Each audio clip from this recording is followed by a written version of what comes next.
Fame. Who doesn't want it? Maybe some people prefer to stay out the limelight, but not me. I crave being famous, seek it, fantasize about it endlessly. The world would know me all over. Fans would wait in line just for a chance to see me or take a picture. I would be in the newspaper, online, Twitter, all media. Almost everyone in the world would at least have heard of my name. The problem was I had no talent which could make me famous. I can't sing, dance, write, play sports, and I'm by no means beautiful or genius. And I didn't want to be famous for those things. To me, even those talents seemed too ordinary. There are thousands of people with those abilities. No, I wanted something even more. Unfortunately, there's just isn't much demand for a plan. Ordinary 20-something woman with a single thing special about her. Brown hair, pale skin, totally ordinary face. My life was so completely miserable that I never smiled. Something my coworkers felt the need to remind me of constantly. Gee, thanks for pointing that out. I had no idea I never smiled. Perhaps if they could step into my shoes, they would stop smiling too. I am just like almost every other woman my age, except even the plainest of the plain had at least one thing they were good at. Not me. Miss Average. So boring and unremarkable. How could I ever even dream of being anyone special? It was ludicrous, and yet I couldn't stop. All day, every day, I thought about having a better life. It was just the first thought in the morning and my last thought at night. How could I have been given such a desire and then have no way making it a reality? It was truly unfair. I became obsessed. Soon the thoughts took over almost every moment of my day. It began to drive me crazy. Just a little at first, and then more and more as my obsession took hold. I knew I was losing it. What to do? What would you do in my place? I went to a psychiatrist. He just wanted to talk about having low self-esteem and being happy with what I had. How dare he? Did he not hear what was consuming my days and nights? Did he not understand? Be happy with what I had? The advice was so ridiculous, it was infatuating. Oh, the rage building inside of me. You can't begin to imagine such a desire and no way to bring it to a fruition. And medication, worthless. All it did was make my brain foggy and sleepy. How can I even begin to describe this obsession? Imagine having to think about oxygen, water, or food every minute of your life. This wasn't just a desire, it was a need. I had to be famous, or I would have ended my life. I couldn't go on this way. Something had to be done. My mind began sprawling off into unhealthy directions. Who or what could help me with this insane need? What could I possibly do? Try to become a witch and cast a spell on the whole world and make them see me as something I really wasn't? Ludicrous. Dumb to even consider it. And yet, thinking about the occult made me have another thought. A terrible thought. Could I follow through with my horrific evil plan? The more obsessed I became, the more real the idea became. What did I really want? What could I give up in order to fulfill my deepest need? It was sick. A small part of me knew that, but I couldn't get my mind off my plan. I knew what had to be done. I would do it and reap the consequences later. Determined, I went to the store and purchased a Ouija board. It was the best way I could think of to accomplish what I had to do. Alone in a small, cheap apartment, I turned off the lights and set up a ring of candles, lighting them one by one. I felt a sense of relief I hadn't felt in years. Finally, I was taking action.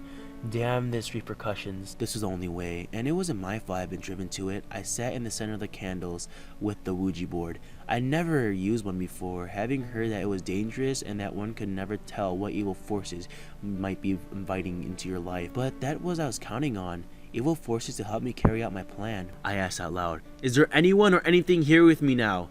The planchette began to move slowly. I knew that I wasn't moving it. This task was too important to fool around. Slowly the planchette spelled, "I am." "Who are you?" I asked, moving a little faster now. It touched the letters, "The one you want." "Can you help me?" I needed to know for sure. The planchette spun to yes. My palms were sweaty, but I was more than ready to see this through. "Do you know what I want?" It answered, "Fame." I started to freak out a bit. but this was for real. But I knew I could do this. I just had to be specific. I needed to know exactly what I was seeking, or all of this was worthless. I took a deep breath and announced, "You have to guarantee that I'll be one of the most famous women ever. People will boast about seeing me. Men will be grateful for having a chance to ever gaze upon my face for a few moments. I will be known around the world for many years to come, and my fame will be unparalleled. I don't care if I have to move through time to get it. Put me in the past, push me towards the future. Make this happen at any time at all. I don't care where I am. Make me special and famous." Fame, beauty, desire, worth. I would finally be someone special.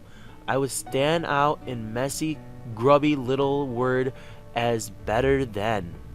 Someone to be talked about and admired. Better than all those sad, old, ugly women with their pathetic lives that came and I went without a notice. I would be recognized and adored just as always wanted. I would be remembered. It was worth any price, any. "Can you do that for me tomorrow? Can I wake up tomorrow with all those things?" The planchette movement stopped on yes. I felt a deep breath of hope and joy move through me like never before. This was it. I could have what I needed. All my longing, my need to be famous for years and years is about to be fulfilled. Stunned with happiness, I asked the final question. What is the price? Because there's always a price for such a thing. Your soul. I wasn't the first person to sell their soul to the devil to get what they needed. No matter, I told myself it'll be all worth it. I would follow through on this terrifying plan. All that mattered was my greatest desire be granted. I whispered, agreed. And so it was done. I had made the pact with the devil. There was no turning back, no begging to undo this, no hope of changing the course to come. And I didn't want to. When I wake up tomorrow, my wonderful special life would start. All the pain would be over and the rewards would begin. I laid down in the middle of the candles, afraid to sleep in my room, lest I wake and find this was all a dream. Of course I could wake up tomorrow in a mansion or a private jet traveling to a destination beyond my wildest dreams. It could be anywhere. I sank into a deep, peaceful sleep with a curious smile on my face. A smile. It felt so good. How long had it been since I had smiled? When I woke up, I could feel the strange little smile on my face. It took a moment for my eyes to adjust to my surroundings. The faint outline of a handsome young man gazing upon my face in wonder became clear. I couldn't believe it. Yes, this was the start of my sweet fame. Oh, how I longed for this moment, and finally it was here. Another face came into view. This was a woman looking at me with a dazed expression. Probably jealous, I told myself smugly. Who wouldn't be? She looked like an ordinary person I had once been. I started to hear sounds around me, quietly at first, then rushing to fill my head. I could hear hushed conversations and footsteps echoing throughout what sounded like a great hall. I was a queen living in a castle. I needed to know. I tried to look around the room, but found out that I couldn't. I tried to move my head to see, but it was stuck in one place. What was happening? This wasn't right. I couldn't even blink. Something was wrong. How could I be famous if I couldn't even move? I tried to open my mouth to speak, but it was as if it was sealed shut. I couldn't move anything. My mind panicked and I tried to breathe deeply. My lungs were not responding. It was as if my whole body was encased in cement. Nothing was working. I couldn't feel a thing. All I could do was think. Another group came into view. This group contained what looked like a family with small children. "She's amazing," the mother said. "Yes," the father responded. I'll never thought I'll ever get to see her in real life. They turned to each other and shared a smile. What was happening? I'm amazing, but I can't move. I gave my immortal soul for this? Years and years of what? Another person walked in front of me, an old man with kind eyes who gazed at me thoughtfully. "You know," he mused at the dusting, "I've looked at the Mona Lisa 100 times, but I still can't figure out what the strange smile on her face means. I always wondered what she was thinking about when this picture was created." The horror crushed me as my thought of my future, forever trapped on a canvas, famous and admired just like I begged. My last thought before I descend into true madness was, never make the deal with the devil. He'll give you everything you want, and then some.